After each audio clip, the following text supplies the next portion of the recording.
To je druga zadaj, pa naj pomukuje še naprej.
Če je v peči, je lepo, če je v strehi, je hudo.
Opravljali šolske in domače obveznosti,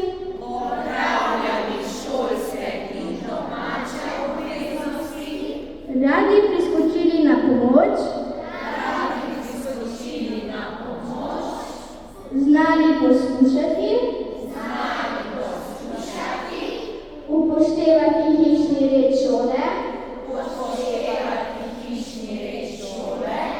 čuvali svoje in tuje stvari, spoštovali vsakega človeka,